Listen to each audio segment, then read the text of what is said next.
The first thing he said wasn't loud, but it cut deeper than shouting ever could. "You're not needed here." The words came from a Navy Admiral in full-dress uniform, spoken in front of a room filled with medals, flags, and men who had once trusted the same sea with their lives. The single-dad veteran standing there didn't argue. He didn't raise his voice. He simply nodded once. And when he finally replied, just a few minutes later, that answer would change everything for everyone listening.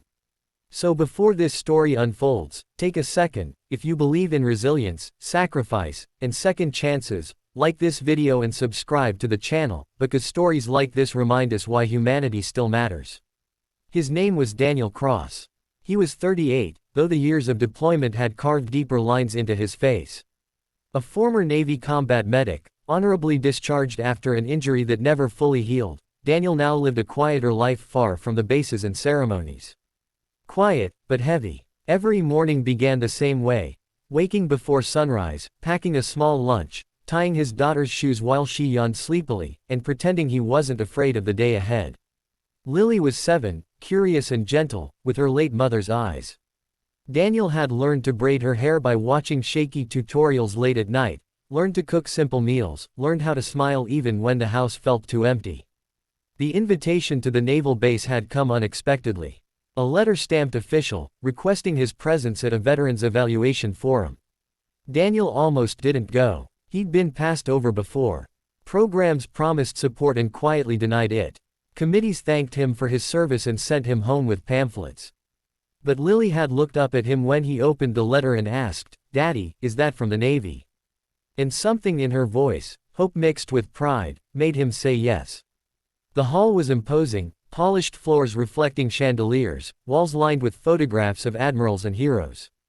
Daniel stood out immediately. His suit was clean but worn, his shoes scuffed. He held his folder close, fingers trembling slightly, not from fear, but from memory. Faces turned toward him with curiosity, some with judgment. And at the front stood Admiral Robert Hale, a man whose reputation was legend, brilliant, disciplined, uncompromising. When Daniel was called forward, he spoke calmly about his service, his medical discharge, his current struggles.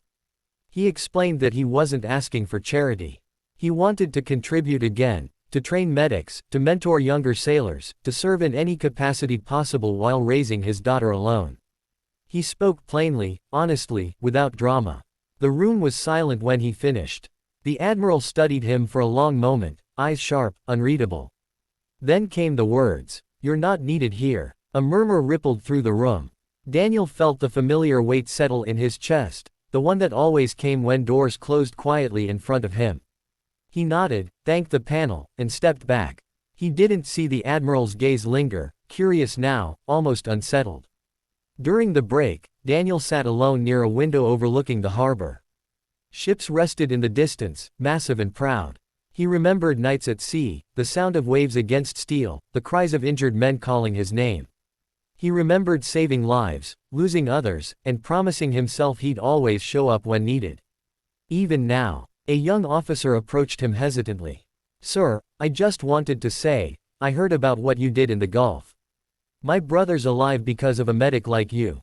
Daniel smiled softly, thanked him, and wished him luck. It wasn't bitterness he felt, it was resolve.